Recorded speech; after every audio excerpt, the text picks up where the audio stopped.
भूत प्रेत की कहानियाँ पढ़ने और सुनने में तो बहुत रोमांचक लगती है, लेकिन ज़रा सोचिए, अगर ऐसे ही कुछ वास्तव में आपके साथ घटित होने लगे तो क्या आप उसे रोमांचित कहेंगे या डर के मारे थर-थर कांपने लगेंगे? किसी परलौकिक शक्ति या प्रेत आत्मा का आसपास होने का एहसास भी शरीर में एक अजब सी सिरहन पैदा कर देता है। तो ऐसे में जाहिर सी बात है, जब आपका सामना ऐसे किसी ताकत से हो जाएगा तो आपका रोमांचक वहीं दम तोड़ देगा। वैसे तो कहने को बहुत सी ऐसी जगहें हैं जहां यह माना जाता है कि आत्माओं का वास है।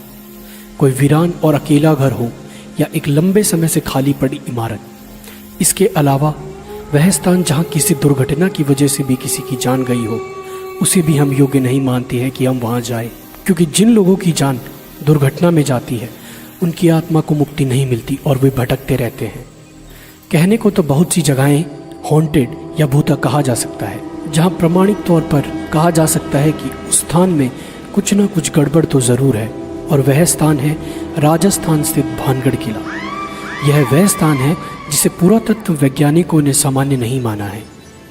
तभी तो राज्य सरकार द्वारा भानगढ़ किले के चारों तरफ व बाहर चेतावनी के तौर पर एक बोर्ड लगा हुआ है, जिसमें साफ साफ लिखा है कि सूर्य उदय होने से पहले और सूर्यास्त के बाद कोई भी इस किले में नहीं रुकेगा और नहीं आएगा। तो आखिर भानगढ़ में ऐसा क्या है जो आम जन को वहां रात के समय जाने से रोकता है? अगर कुछ है तो उसके पीछे क्या कारण है? हालांकि कोई भी पुख्ता तौर पर वहां घटने वाली दुर्घटना का कारण नहीं बता पाया, लेकिन स्थानीय लोगों के बीच प्रचलित है कुछ कहानियां जो साबित करती है कि वहां कुछ ना कुछ तो जरूर हो सकता है। लोगों का मानना है कि बहुत समय पहले इस स्थान पर रत्नावती नाम की बहुत सुंदर राजकुमारी रहती थी, जिस पर काला जादू करने वाले तांत्रिक की कुदृष्टि थी। तांत्रिक ने अपने जादू से राजकुमारी को वश में करके उसका शारीरिक शोषण किया, लेकिन एक दुर्घटना के चलते उस तांत्रिक की मृत्यु हो गई और आज भी उस तांत्रिक की आत्मा वहाँ भटकती रहती है। तांत्रिक के श्राप के अनुसार वह स्थान कभी भी बच नहीं सका। वहाँ रहने वाले लोगों की मृत्यु हो जाती है, लेकिन उनकी आत्मा को मुक्ति नहीं मिलती है। प्रचलित कहानी के अनुसार सिंधु देवड़ा महल के पास स्थित पहाड़ पर तांत्रिक क्रियाएं करता था।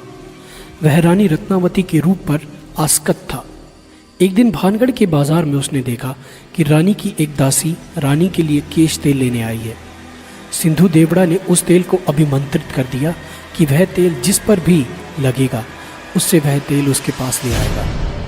कहते हैं कि रानी ने जब तेल को देखा तो वह समझ गई कि यह तेल सिंधु सेवड़ा द्वारा अभिमंत्रित है।